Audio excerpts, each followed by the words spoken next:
صار عندي شغف اني اعرف هل دول للنساء شيء، فوجدت ابيات جميله جدا، ابيات لامراه تقول بهذه الابيات. طبعا هي 4 ابيات، لكن خلوني اقول لكم السالفه بعدين اقول لكم الابيات. هي ابيات لدعلوجه بنت محمد بن سعد الرقوه الجبلي. ابياتها جميله جدا، كانت تقصد فيها انياق مطير الشرف.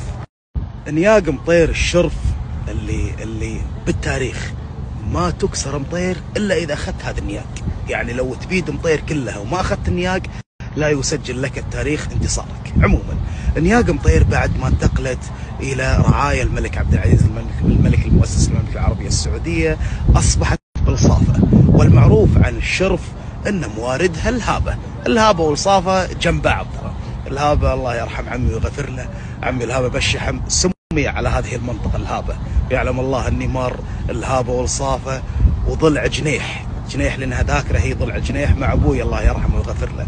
عموما فموارد الابل كانت في الهابه، لكن بعد ما انتقلت لرعايا الملك عبد العزيز اصبحت بالصافه. ومعروف عن البل انها تحب مواردها الاساسيه وديارها، فكانت تتجه تلقائيا الى الهابه، لكن خدام الملك عبد العزيز كانوا يلطمونها يردونها بالعصي. فكان هذا المشهد امام دعلوجه بنت محمد بن سعد الرقوه، والله نعم، فشافت هذا المنظر والخدام يلطمون الشرف عزيز عند مطير، فقالت هذه الابيات ال4.